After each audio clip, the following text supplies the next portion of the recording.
Hey guys, welcome back to my channel Laiba health and beauty tips. Friends, आज की video में मैं आप लोगों के साथ कोई टिप्स कुछ भी शेयर नहीं करूंगी। आज मैंने आप लोगों के साथ सिर्फ ये चीज़ शेयर करनी है कि लाइबा का ये चैनल है और ये कुकिंग चैनल है। आप लोगों ने प्लीज़ इसको सपोर्ट करना है।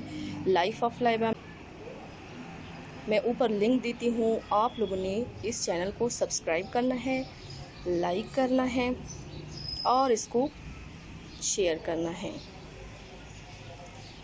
आप लोग इंटरेस्टेड होंगे, इंटरेस्टेड रेसिपीज़ मैं आप लोगों के साथ शेयर करूँगी और आप लोगों ने लाजमी मेरे Laiba health and beauty tips पे बहुत ज़्यादा मेरे व्यूअर्स हैं जो मुझे बहुत ज़्यादा सपोर्ट करते हैं।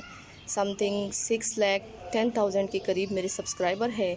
सो आप लोगों को मैं ये हम्बल रिक्वेस्ट करना चाहती हूँ कि आप लोगों ने मेरे ऊपर कार्ड पे क्लिक करके इस चैनल को सब्सक्राइब करना है, ज़्यादा से ज़्यादा इसको सपोर्ट करना है और इसको शेयर करना है। इंशाल्लाह आप लोगों के साथ मैं हर टाइप की रेसिपीज़ शेयर करूँगी। आप लोग मुझे कमेंट्स में बताइएगा, उसी के मुताबिक उसी के अकॉर्डिंग मैं आप लोगों के साथ रेसिपीज़ शेयर करूँगी। बहुत कम क्वांटिटी में और कम ही चीज़ों से बनी हुई।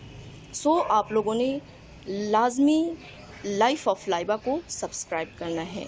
लाइफ ऑफ लाइबा को लाजमी सब्सक्राइब करना है। इस चैनल को लाजमी सपोर्ट करना है, ज़्यादा से ज़्यादा सपोर्ट करना है और आप लोगों ने इसको ज़्यादा से ज़्यादा दूसरों के साथ शेयर भी करना है। आई होप आप लोग मेरे इस चैनल को सपोर्ट करेंगे और इसको सब्सक्राइब भी करेंगे और इसको ज़्यादा से ज़्यादा शेयर करेंगे। सो मिलती हूँ मेरे नेक्स्ट वीडियो के साथ। तब तक के लिए अपना ढेर सारा ख्याल रखिएगा। अल्लाह हाफिज़।